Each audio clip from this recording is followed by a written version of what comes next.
नमस्कार, जय हिंद. सर्व विद्यार्थी मित्रांचं स्वागत आहे आपल्याच टिक्कर Marathi SSC and railway exam या युट्यूब चॅनलवर. मी नीता घुले पानसरे तुमचं पुन्हा एकदा मनपूर्वक स्वागत करते. आपण घेत आहोत सामान्य विज्ञानाची सिरीज. तुमची कशासाठी?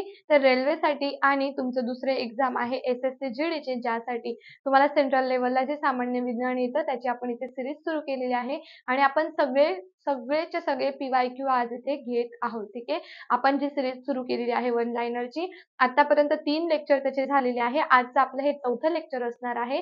यामध्ये सगळे PYQ आहे. आधी तुम्ही PYQ चा अभ्यास करून घ्या.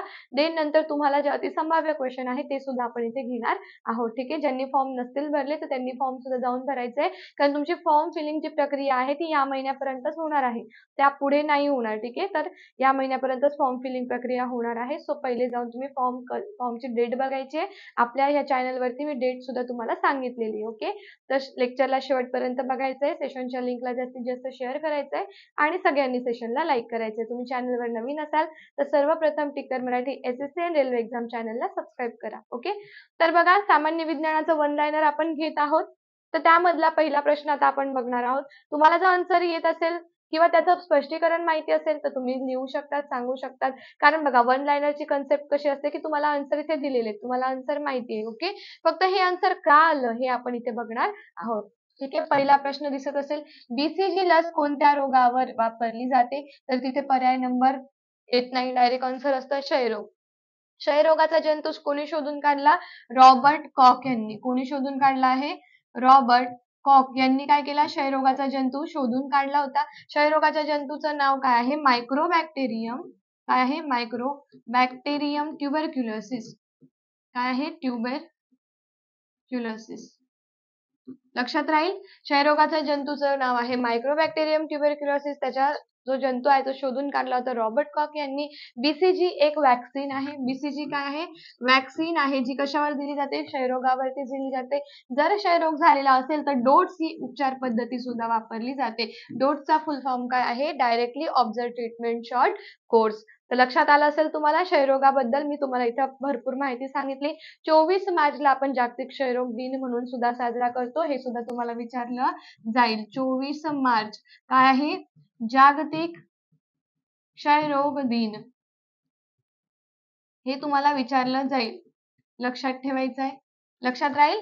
चला जाऊया पुढच्या प्रश्नावर. आता मेलेकाइट हे कोणत्या धातूचे खनिज आहे? ठीक आहे, पुढचा प्रश्न काय दिलाय? मेलेकाइट हे काय आहे? कोणत्या धातूचे काय विचारलं यांनी? खनिज आहे. तर तुम्हाला पहिले माहिती पाहिजे की खनिज हे म्हणजे काय.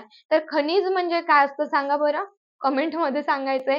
की खडकामध्ये पृथ्वीवर नैसर्गिकरित्या तयार होणाऱ्या गोष्टींना आपण खनिजे म्हणतो. ठीक आहे, आता आपण असंही म्हणू शकतो, खनिजांची जर व्याख्या करायची असेल तुम्हाला, ठीक आहे, तर धातूंच्या अशुद्धीसह काय म्हणू शकतात? धातूंच्या अशुद्धीसह खडकांच्या रूपात सापडणारे, खडकांच्या रूपात दिसतंय का रे? सापडणारे, रूपात सापडणारे, त्यांना काय म्हटलं जातं? खनिज म्हटलं जातं. आता हे जे मेलेकाइट आहे, तुम्हाला इथे आन्सर मध्ये फक्त तांबे दिले, बट ऍक्च्युअल ते काय? तांबे कार्बोनेट हायड्रॉक्साईडचं खनिज आहे. काय आहे? तांबे कार्बोनेट हायड्रॉक्साईडचं खनिज.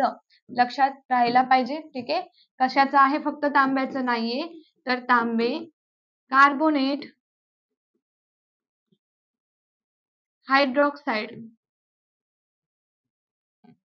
लक्षात राहत आहे ना? बघा, राहायलाच पाहिजे लक्षात, नाही तर तुम्हाला आयन पेपरच्या वेळेस विसरले तर सर्वच कठीण होईल. पुढचा प्रश्न बघा, लेन्सच्या शक्तीचे SI एकक काय आहे? लेन्स म्हणजे काय? मराठीत बोलू शकता तुम्ही, है ना, मराठीतूनच क्लास सुरू आहे आपला. भिंग. लेन्स मीन्स भिंग. ठीक आहे, आता भिंगाचे SI एकक विचारलेला आहे. भिंग म्हणजे कधी वापरतो? अंतर्वक्र बहिर्वक्र भिंगाचे प्रकार आहे. तुम्हाला निकट दृष्टिता झाली असेल, अंतर्गोल भिंग तुम्ही वापरतात. जर तुम्हाला दूरदृष्टी झाली असेल तर तुम्ही बहिर्वक्र भिंग, बहिर्गोल भिंग वापरतात. ठीक आहे, मग आता इथे काय म्हटलंय? SI एकक. आता एकक जे आहे ते विविध पद्धतीचे असतात, जसं की 4 पद्धतीचे एकक आपण मोजमाप ह्या चॅप्टर मध्ये शिकतो. कोणते कोणते आहे? SI, MKS, CGS and FPS. बरोबर. मग MKS चं सुधारित रूप SI आहे. SI चा फुल form international system of unit किंवा त्यालाच तुम्ही इंटरनॅशनल स्टँडर्ड ऑफ युनिट सुद्धा म्हणतात, की जे सगळीकडे मान्य आहे. बरोबर. मग आता लेन्सच्या शक्तीचे एकक आहे डायप्टर. हे सुद्धा लक्षात ठेवायचं आहे. SI मध्ये एकक काय येणार आहे? डायप्टर हे येणार आहे. ठीक आहे. जाऊया लगेच पुढच्या प्रश्नावर. सेशनला लाईक करून लिंकला प्रत्येकाने पटकन शेअर करून घ्यायचंय. काय विचारलंय बघा, मुख्यतः ॲनेलिडा गटाचे कोण आहे? आता ॲनेलिडा हा काय आहे? गट आहे, संघ आहे. हा, मग याचं कोण आहे? याच्यामध्ये कोण कोण येतं? तर तुम्हाला दिलेलं आहे जळू आणि गांडूळ. हे कशामध्ये येतात? ॲनेलिडा संघामध्ये येतात. आता हे प्रश्न तुम्हाला येतात प्राण्यांचे वर्गीकरण. कशातून आलेला प्रश्न आहे? प्राणी वर्गीकरणातून आलेला प्रश्न. बरोबर. कशातून येतो? प्राण्यांच्या वर्गीकरणातून आलेला प्रश्न आहे की ॲनेलिडा संघामध्ये काय येतं? गांडूळ हे येतं. त्यानंतर पुढचा प्रश्न बघा, कोणते कीटक प्रामुख्याने अर्थपोडा गटाचे आहेत? तर अर्थपोडा गटाचे कीटक प्रामुख्याने कोणते कोणते आहेत बघा, झुरळ, डास, नंतर बेडबग दिलेला आहे, माशी दिलेली आहे. ठीक आहे.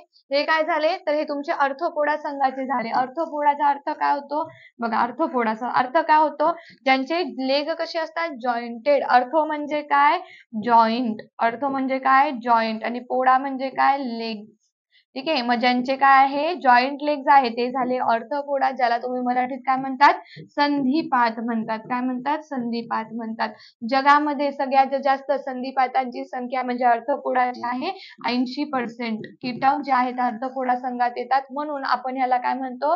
सर्वात नंबर 1 सगळ्यात मोठा प्राणी संघ म्हणतो. ठीक आहे. काय म्हणतो?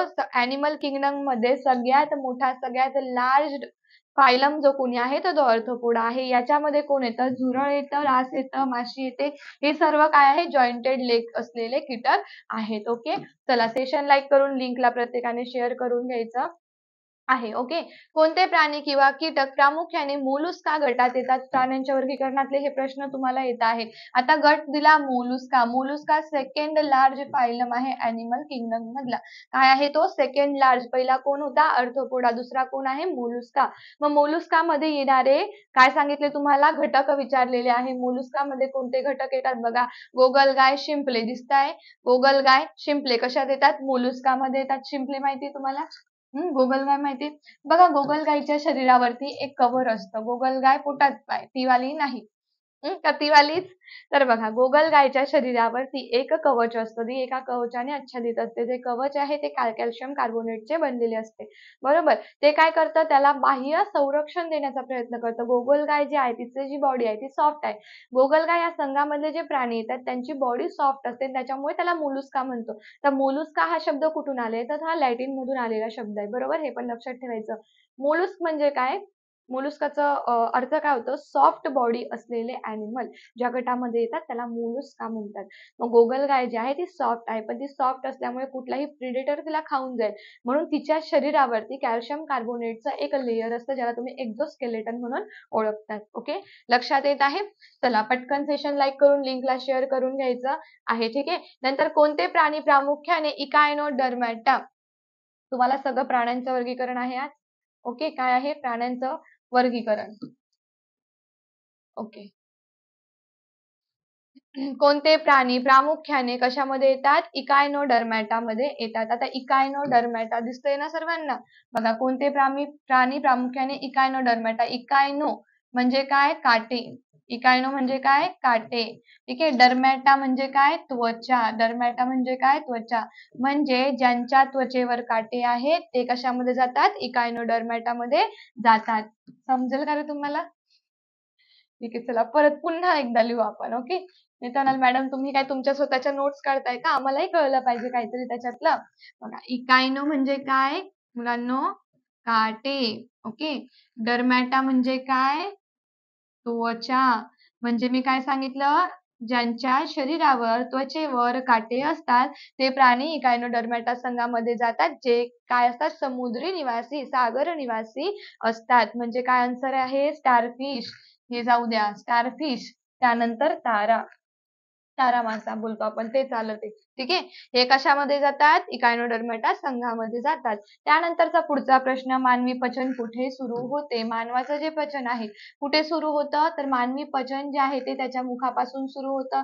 हे तुम्हाला सर्वांना माहिती आहे. मुखामध्ये काय असतं मग? तर मुखामध्ये एन्झाईम्स असतात. मुखामध्ये काय असतात? विविध प्रकारचे एन्झाईम्स असतात. ते एन्झाईम काय करतात?